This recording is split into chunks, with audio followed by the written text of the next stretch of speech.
I'm starting the NCERT back exercise of the first chapter. ठीक है, so this is question number 4. I'm going to do those questions on the board which I think are tough or maybe require my help. ठीक है. Besides that, अगर कोई और question में doubt हो, you can always text me, right? So let's look at this question. Calculate the amount of CO2 that could be produced when 1 mole of carbon is burnt in air. ठीक है. So सबसे पहले है क्या, carbon को air में burn कर रहे हैं, क्या बन रहा है, CO2. First let's write down this equation. ठीक है, इसको बैलेंस कीजिए. This is already balanced equation. अब आ जाते हैं हम फर्स्ट पार्ट पे. वो कह रहा है कि 1 मोल कार्बन को जब आप बर्न करते हो, ठीक है, इन एयर, दैट मीन्स कि ऑक्सीजन की सप्लाई इज अनलिमिटेड, तो कोई लिमिटिंग रिएक्टेंट का इसमें पंगा नहीं है. ठीक है. सो 1 मोल कार्बन को बर्न करने से कितनी CO2 निकलती है, और अमाउंट पूछा है, मोल्स नहीं पूछा. ठीक है. So this is 1 mole carbon is being burned with 1 mole oxygen to give 1 mole of CO2. ठीक है. दैट मीन्स 1 मोल कार्बन से कितनी CO2 निकल रही है, 1 मोल. और 1 मोल CO2 का मास कितना होता है, this is 44 grams, that is molecular mass. That means 1 mole of carbon is going to give you 44 grams of CO2. So this was a very simple straight question. अब आ जाते हैं सेकेंड पार्ट पे. Second part कह रहा है कि 1 mole carbon is burned in 16 grams of dioxygen. ठीक है. So how much is the CO2 produced. ठीक है. एक बार इस इक्वेशन को यहाँ फिर से लिख लेते हैं ताकि कंफ्यूजन ना हो.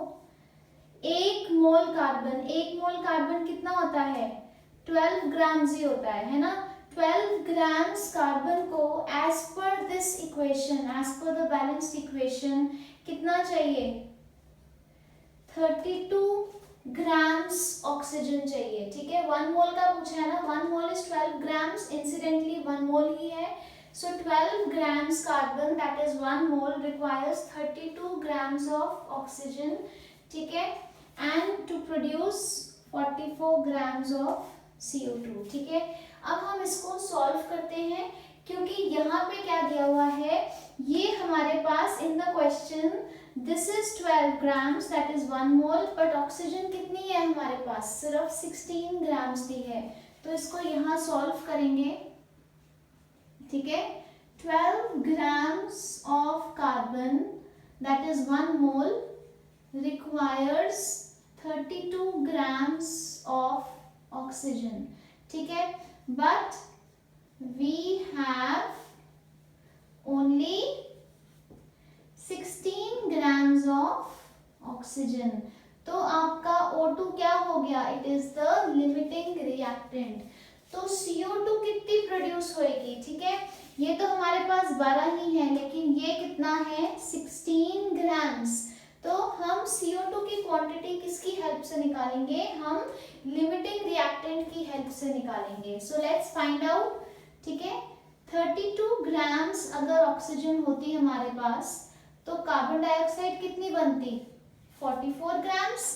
अगर 1 ग्राम ऑक्सीजन है तो कार्बन डाइऑक्साइड कितनी बनेगी, 44/32 है कितनी, 16 ग्राम्स ऑक्सीजन है, तो कार्बन डाइऑक्साइड कितनी बनेगी, 44/32 इंटू 16. इसको आप सॉल्व करोगे, आंसर आ जाएगा आपका 22.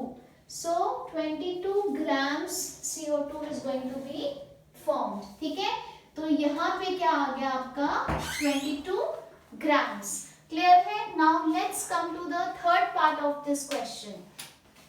थोड़ा सा रब कर लेते हैं.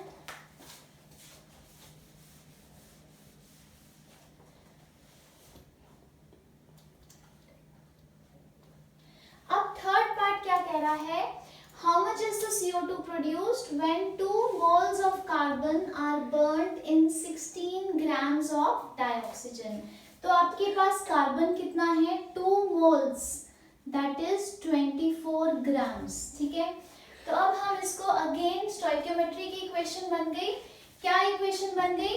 अब हम यहाँ से ये मिटा देते हैं कि हमारे पास अगर 12 ग्राम्स कार्बन था तो उसको ऑक्सीजन कितनी चाहिए थी? ऑक्सीजन रिक्वायर्ड वाज 32 ग्राम्स, ठीक है।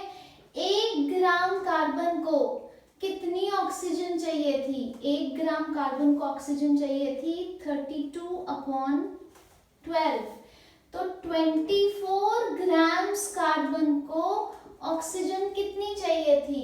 कितनी चाहिए थी? 32/12 इंटू 24, ठीक है, that is 64 grams.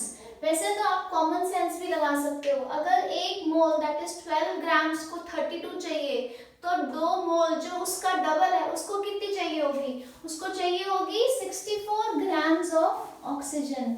And again oxygen तो हमारे पास कितनी है? 16 ग्राम्स। तो बिल्कुल डिटो सेम हो जाएगा, लेकिन again I will solve it. That means oxygen कितनी है? Oxygen is the limiting reactant और है कितनी? 16। तो बिल्कुल डिटो सेम बनाएंगे हम कि 32 ग्राम्स ऑक्सीजन जो है 44 ग्राम CO2 प्रोड्यूस करता है। तो 16 ग्राम्स ऑक्सीजन कितना करेगा? 44/32 into 16, that is 22 grams of CO2, ठीक है। क्लियर है? Very simple numerical, MCQ type में आ सकता है ये, ठीक है। Take a screenshot and let's go on to the next numerical.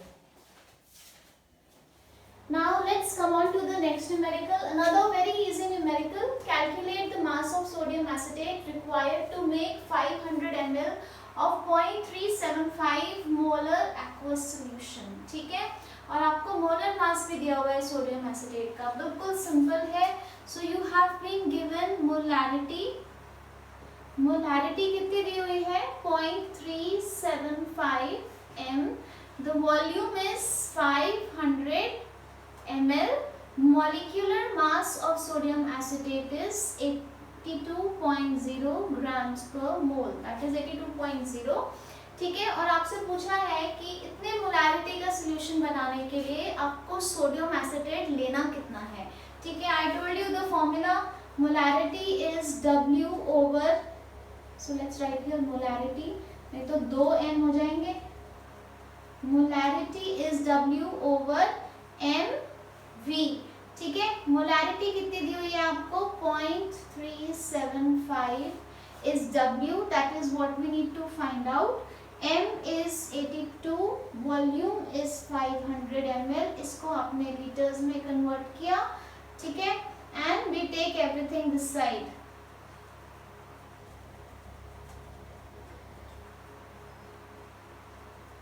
ठीक है, इसको हम सॉल्व करेंगे, हमारा अमाउंट ऑफ सोडियम एसिटेट आ जाएगा। बिल्कुल सीधा क्वेश्चन है और सीधी कैलकुलेशन है, ठीक है। इसका आंसर आ रहा है 15.375 ग्राम्स, ठीक है। So quickly note this down, let's go on to the next numerical. Okay, this is the next numerical. It's a very important question. ये numerical आपके +1 में भी है और +2 में भी है NCERT में, और ये बहुत बार इस तरह का numerical आपके competitions में भी आया हुआ है और board में भी। Calculate the concentration of nitric acid in moles per liter. Concentration in moles per liter का मतलब क्या है? Moles per liter किसकी यूनिट है? Molarity की।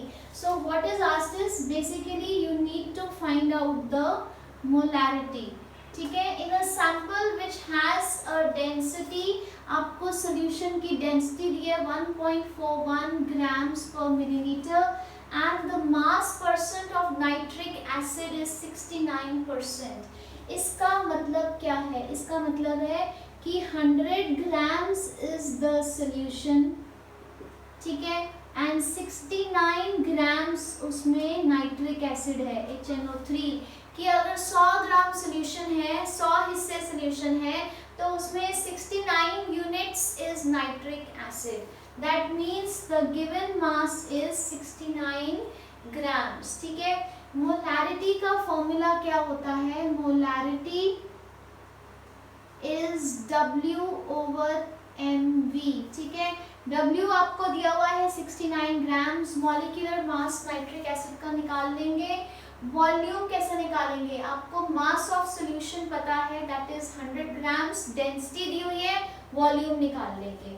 क्लियर है? So let's solve this. सबसे पहले है molecular mass. So molecular mass of HNO3 निकाल लेते हैं। 1 + 14 + 16 × 3 48, तो कितना हो गया 63 ग्राम्स।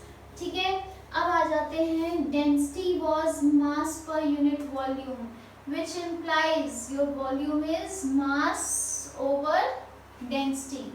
तो मास ऑफ सॉल्यूशन कितना है 100, डेंसिटी ऑफ सॉल्यूशन दिया हुआ है 1.41। इसको सॉल्व कर लो, आपका वॉल्यूम ऑफ सॉल्यूशन आ जाएगा। ठीक है, volume of solution is coming out as 70.92।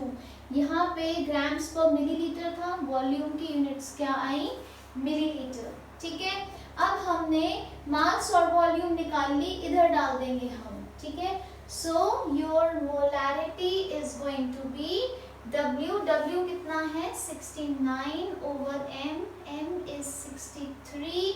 ठीक है, वॉल्यूम इज 70.92। ठीक है, इसको हम डिवाइड बाय 1000 कर देंगे and we will solve it and we will get your answer। Clear है? बहुत सीधा न्यूमेरिकल था। इसका आंसर आ रहा है 15.44 m या मोल्स पर लीटर। दोनों का मतलब एक ही है। Clear? I hope you understood. ठीक है, हमने क्या दिया, हमने 69% को कैसे इंटरप्रेट किया। 69% मीन्स अगर 100 ग्राम सोल्यूशन है तो उसमें 69 ग्राम सॉल्यूट है, दैट इज नाइट्रिक एसिड। उसके बाद हमने मोलैरिटी का फॉर्मूला लिखा, मॉलिक्यूलर मास m निकाला, वॉल्यूम v कैसे निकाला, मास ओवर डेंसिटी से। आपको मास ऑफ सोल्यूशन हमने 100 ग्राम से अज्यूम किया था, डेंसिटी दी हुई थी, तो volume and molecular mass and W तीनों चीज़ों को फॉर्मूला में डाल दिया, हमारा आंसर आ गया।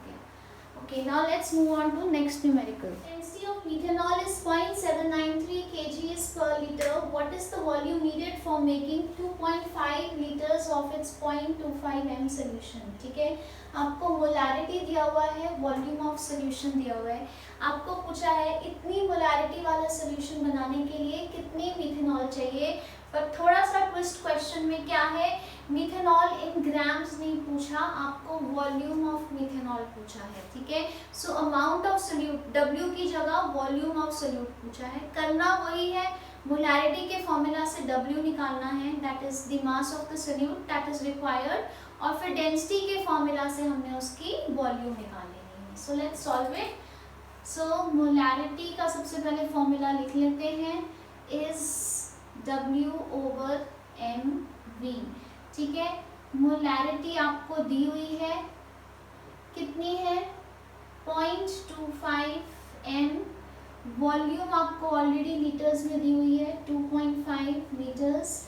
मॉलिक्यूलर मास निकाल लेते हैं, methanol is CH3OH, so 12 is carbon, then 4 is hydrogen and 16 is oxygen। कितना आ गया 32 आ गया आपका मॉलिक्यूलर मास मिथेनॉल का। ठीक है, सो इसमें डाल देते हैं 0.25 that is the molarity is W/m, m कितना है 32 इंटू V कितना है 2.5, so 0.25 into 2.5 into 32 equals to W। सीधी मल्टीप्लिकेशन है, डिवीजन भी नहीं है कोई, इसमें से आपका डायरेक्ट आंसर आ जाएगा। ठीक है, W is coming out as 20 grams. ठीक है, now you know that density is mass per unit volume which implies your volume is mass over density। फॉर्मूला में डालने से पहले ध्यान दीजिए, डेंसिटी की यूनिट्स हैं kgs पर लीटर और हमारे मास की यूनिट्स हैं grams, so we will convert this into kgs। तो यहाँ पे volume is going to be 20 grams को केजीज में कन्वर्ट करने के लिए what will do, will divided by 1000 into, अब यहाँ पे डेंसिटी कितनी दी हुई है 0.793, क्लियर है। तो ये कितना हो गया, इट इज 20/793। तो हमने क्या किया, हमने देखा density was kgs to litres, mass was grams, so we convert grams into kgs और फिर हम उसको फॉर्मूला में डाल देंगे। इसका आंसर आ रहा है 0.0025 लीटर्स, क्लियर है। So take a screenshot and then we go on to the next question.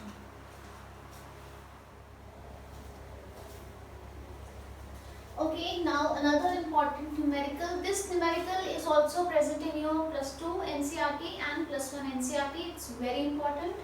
Okay, a sample of drinking water is severely contaminated with chloroform supposed to be carcinogenic. Carcinogenic means cancer causing. The level of contamination was 15 parts per million. ठीक है? So what is the percent by mass and determine the molality of chloroform. ठीक है? तो वो क्या कह रहा है, 15 पार्ट्स पर मिलियन मतलब 10⁻⁶ अगर ग्राम्स एयर है तो उसमें 15 ग्राम्स क्लोरोफॉर्म है। This is what it means कि अगर 1 million that is 10⁻⁶ grams air है तो 15 ग्राम्स इन 1 मिलियन, ठीक है, 15 पार्ट्स पर मिलियन, राइट। तो अगर 1 ग्राम एयर होएगी तो उसमें क्लोरोफॉर्म कितनी होएगी 15/10⁻⁶। तो अगर 100 ग्राम्स होएगी एयर तो उसमें क्लोरोफॉर्म कितनी होएगी 15×10⁻⁶×100, ठीक है। तो ये कितना हो गया, दिस इज 10⁻²। सॉल्व करना एक बार सिखा देती हूँ, ठीक है। ये 6 जो है ऊपर जाके क्या हो जाएगा -6, ठीक है। जब बेस मल्टीप्लाई होते हैं पावर्स ऐड हो जाती हैं, सो 15×10⁻⁻⁴, ठीक है।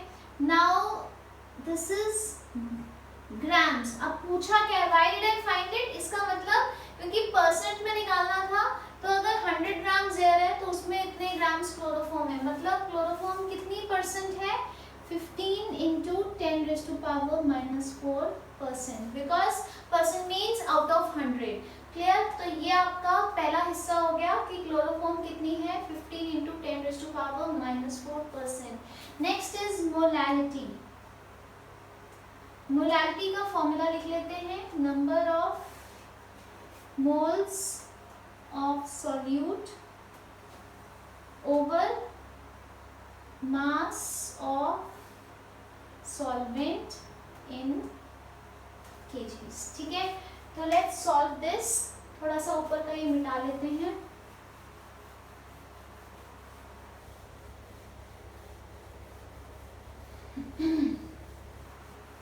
सबसे पहले न्यूमरेटर देखते हैं क्या है, number of moles of solute क्या होता है, given mass over molecular mass. Given mass कितना है हमें दिया हुआ है क्वेश्चन में 15 grams, so 15 grams is the mass of solute.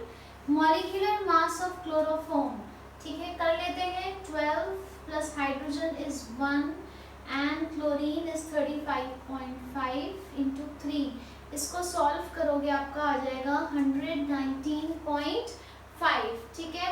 ये आ गया W, ये आ गया M। तो नंबर ऑफ मोल्स आपका कितना आ गया 15/119.5। उसके बाद मास ऑफ सॉल्वेंट, ठीक है।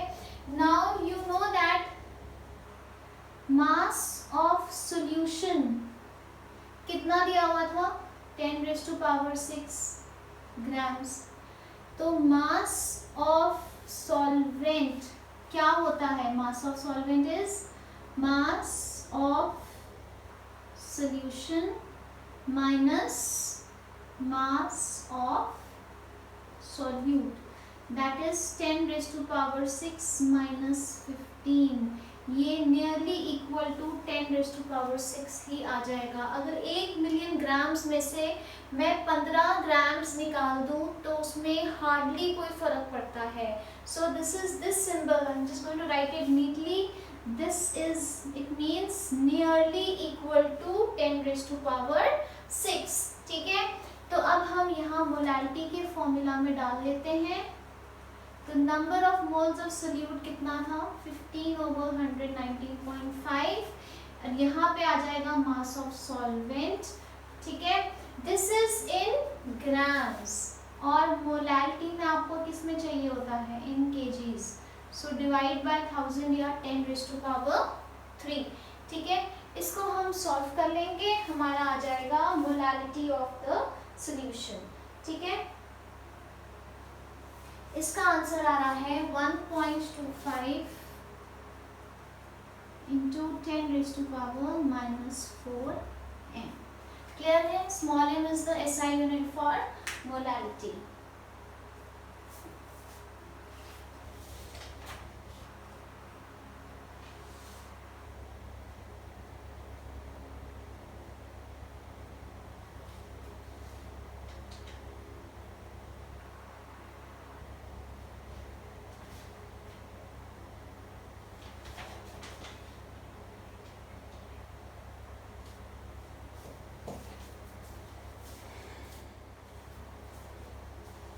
Okay, calculate the molarity of ethanol in water in which mole fraction of ethanol is 0.04.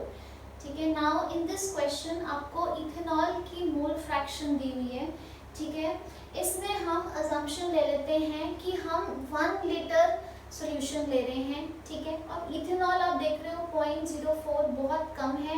ठीक है, तो हम इसमें जो वॉल्यूम ऑफ सॉल्वेंट है वो भी हम दैट इज वाटर 1 लीटर ले सकते हैं। ठीक है, so we are going to assume that your water is 1 litre.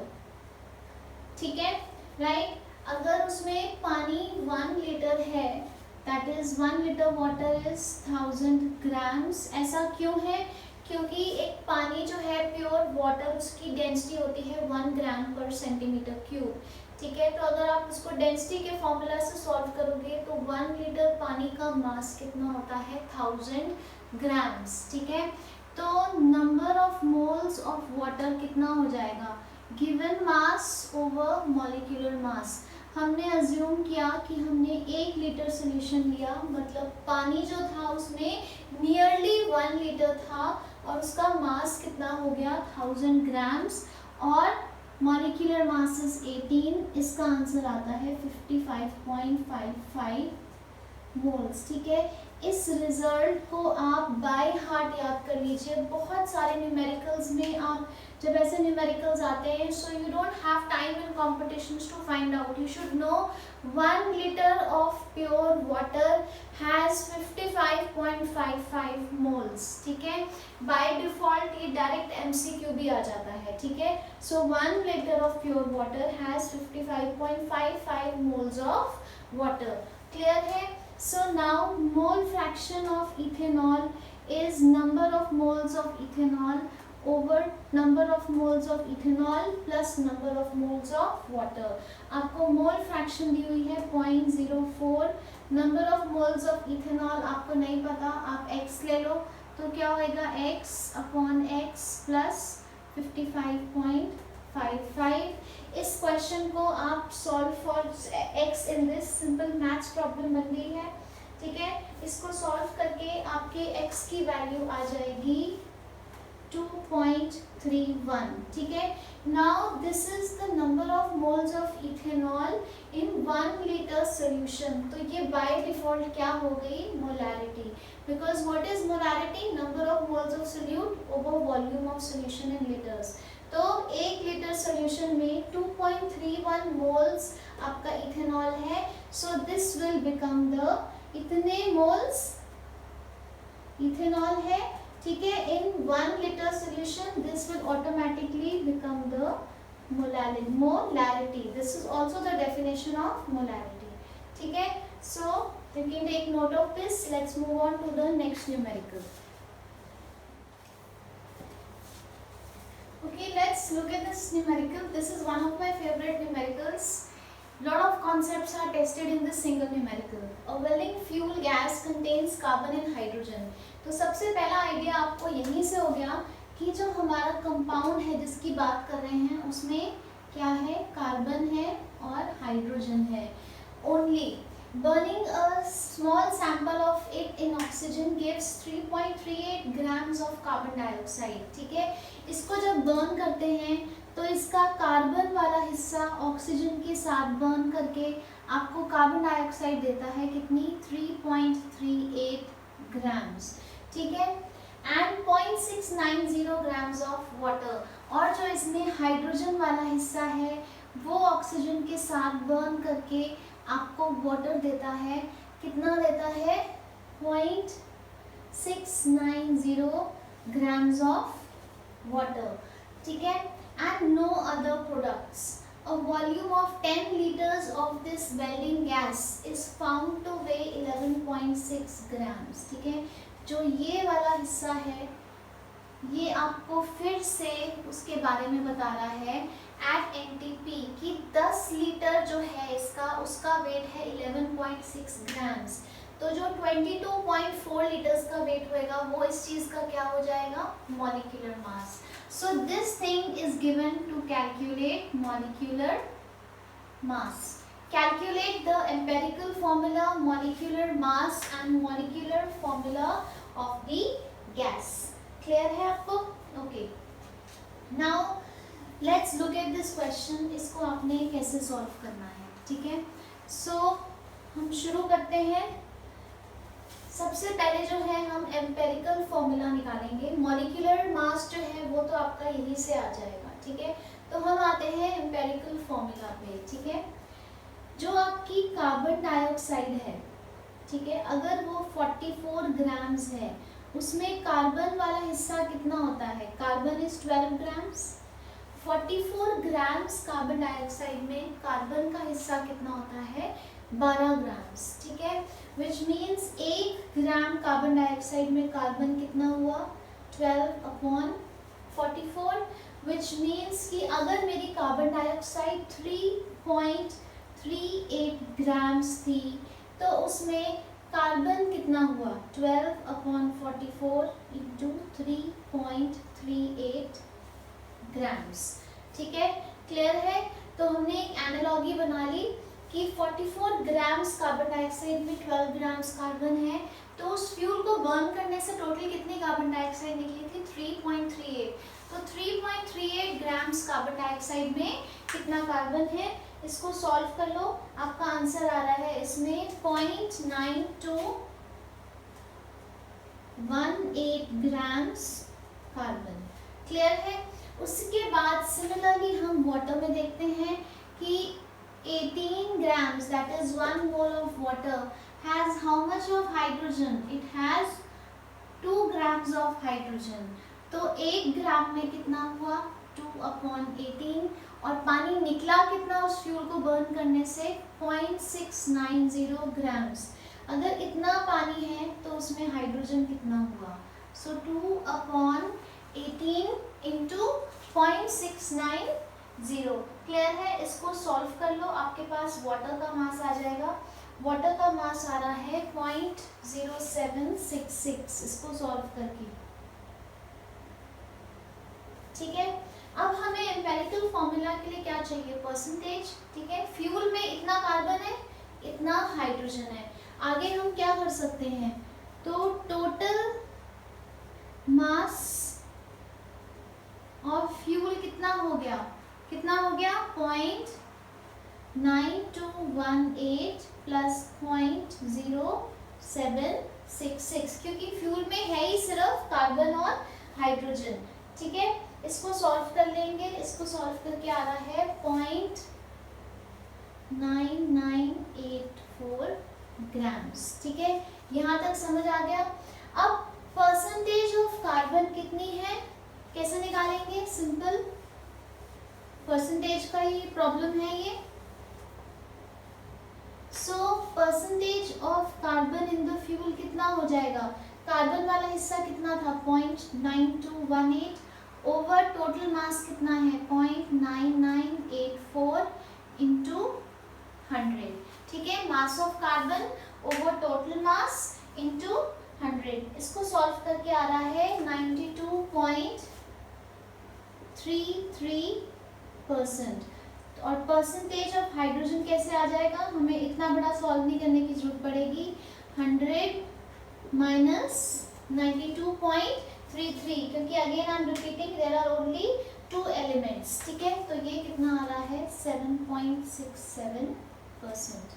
अब हमारे पास परसेंटेज ऑफ कार्बन और परसेंटेज ऑफ हाइड्रोजन आ गया है।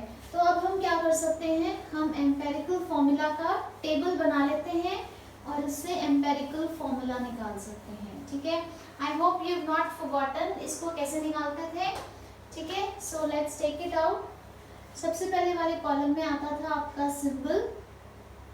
Symbol is carbon and hydrogen, फिर आता था परसेंटेज, सो दैट्स 92.33 एंड 7.67। उसके बाद आता था atomic mass, carbon is 12, hydrogen is 1।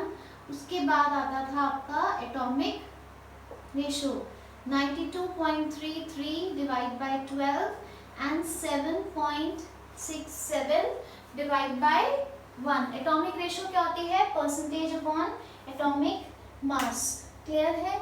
इसको सॉल्व करके आ रहा है 7.69 और दिस इज 7.67। फिर आता था आपका सिंपलेस्ट रेशो।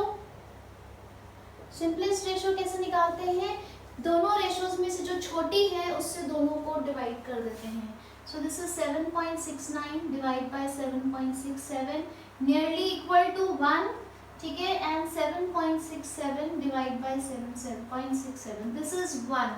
तो क्या पता लगा आपका एम्पेरिकल फॉर्मूला क्या आ गया, एक कार्बन है और एक हाइड्रोजन है। So empirical formula is CH। Again I am repeating, अब तक हमने क्या किया, हमने कार्बन डाइऑक्साइड से कार्बन की रेशो बनाई और कार्बन निकाला, और पानी से H2O से H की रेशो बना के हमने हाइड्रोजन निकाला। उसके बाद उनकी परसेंटेज ले ली और फिर हमने एम्पेरिकल फॉर्मूला निकाल लिया। एम्पेरिकल फॉर्मूला कितना आया है CH, ठीक है। सो अब मैं इसको रब कर देती हूँ एंड लेट्स मूव फॉरवर्ड। हमारा पहला हिस्सा आ गया एम्पेरिकल फॉर्मूला, ठीक है।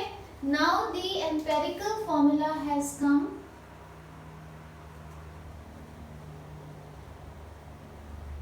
कितना था CH, empirical mass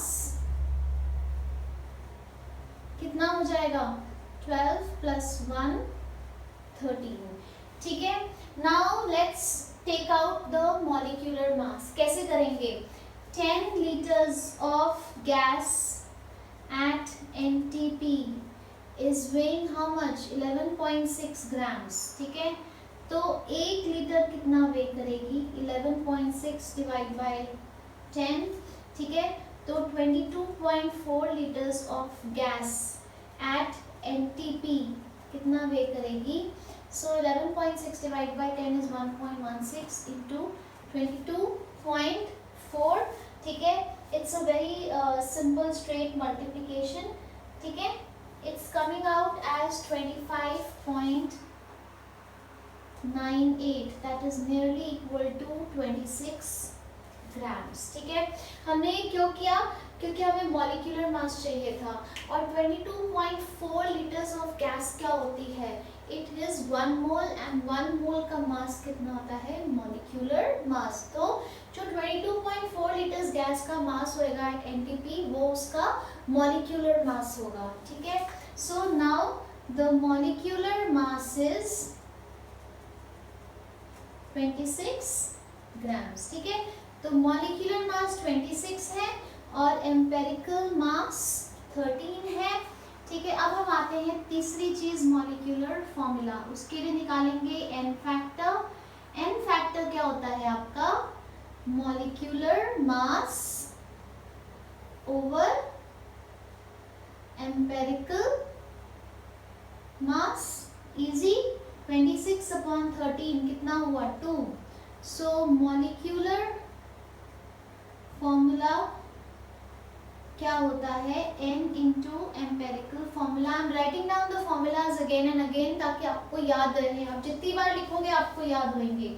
So it's 2 into CH, that is C2H2. Yes, so the fuel is acetylene, acetylene, or you can call it ethine. ठीक है, ethine is the IUPAC name and acetylene is the common name of the fuel. ठीक है, so extremely important numerical need भी, video को pause कर लीजिए या 2-3 बार इसको रन करके देखिए, very very important question. Now let's move on to the next numerical. Okay, now another interesting numerical, calcium carbonate reacts with aqueous HCl to give calcium chloride and carbon dioxide. According to this reaction, what mass of calcium chloride is required to react completely with 25 ml of 0.75 mHCl? ठीक है, now question में आपसे पूछ रहा है कि कितना calcium carbonate चाहिए, ठीक है, HCl के साथ रिएक्ट करने के लिए, और HCl कितना है, HCl आपको ग्राम्स में नहीं दिया हुआ, ठीक है तो मास स्टोइकियोमेट्री क्वेश्चन कि आपको HCl दिया हुआ है, कैल्शियम कार्बोनेट निकालना है as per this equation which is given और बैलेंस्ड भी है, ठीक है, बट आपको HCl का मास डायरेक्टली देने की जगह HCl सोल्यूशन की मोलैरिटी दी हुई है, तो हम मोलैरिटी के फॉर्मूला से क्या निकाल लेंगे, W, that is the mass of HCl, ठीक है। सो क्या आपको इंफॉर्मेशन दी हुई है HCl के बारे में, ये तो वॉल्यूम कितनी है 25 ml, the molarity of the solution is 0.75 m, ठीक है। मॉलिक्यूलर मास HCl का कितना होता है, H is 1 and chlorine is 35.5, सो 36.5। आपको पता है मोलैरिटी कितना होता है, molarity is W over M V। इस फॉर्मूला में आप सारी वैल्यूज पुट कर दीजिए, सो 0.75 is W, that is what we need to find out. Molecular mass is 36.5, volume is 25, ठीक है। इसको लीटर्स में कन्वर्ट करेंगे तो हम क्या करेंगे, डिवाइड बाय 1000, तो वो अगले स्टेप में ऊपर चले जाएगा, ठीक है। So I am again telling you what I said जब इसको लीटर्स में करते हैं तो हम डिवाइड बाय 1000 कर देते हैं। नेक्स्ट स्टेप में भी टेक दिस अपवर्ड्स, तो हम इसको डायरेक्टली न्यूमरेटर को ही मल्टीप्लाई कर देते हैं, ठीक है, राइट। अब हम इसको सॉल्व कर लेंगे, we will solve for W, that will give you the amount of HCl, कितना आ रहा है 0.684 ग्राम्स, ठीक है। अब क्वेश्चन क्या बन गया कि इस इक्वेशन के हिसाब से रिएक्शन हो रहा है, अगर HCl 0.684 ग्राम्स है, ठीक है, तो आपका कैल्शियम कार्बोनेट कितना है, ठीक है। So now this has become the question. चलिए इस इक्वेशन को हम यहाँ लिख लेते हैं, CaCO3 solid plus 2 HCl aqueous is giving you CaCl2 aqueous plus CO2 gas plus H2O liquid, ठीक है। आपसे सिर्फ कैल्शियम कार्बोनेट का अमाउंट पूछा है तो उस साइड आपको मास कैलकुलेट करने की जरूरत नहीं है, आपका लेना देना किससे है, सिर्फ ये दो से। Let's calculate, so 40 plus 12 plus 48, so this is 60 and 40 100 grams हो गया कैल्शियम कार्बोनेट। HCl होता है 36.5, सो 2 इंटू 36.5, ठीक है, कितना हो गया 2 इंटू 36.5,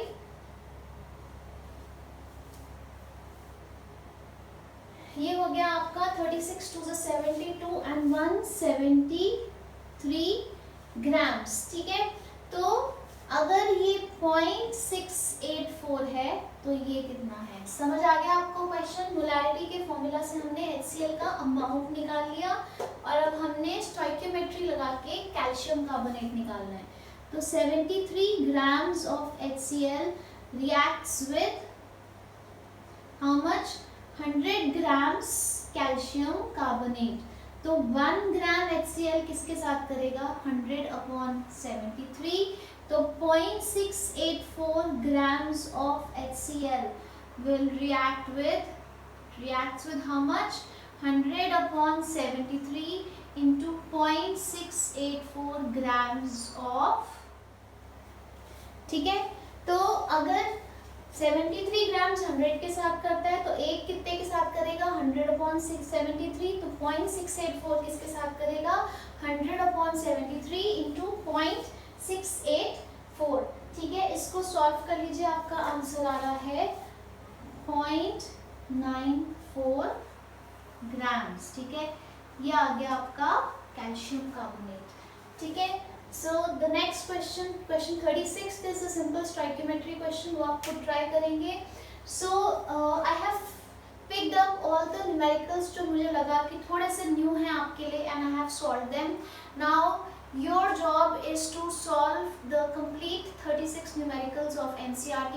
अगर किसी को डाउट आता है, you can WhatsApp the doubt in the group and we will collate all the doubts and I will give you a video lecture of all your doubts, ठीक है। So by tomorrow evening you should have tried all the 36 numericals. Thank you, stay safe.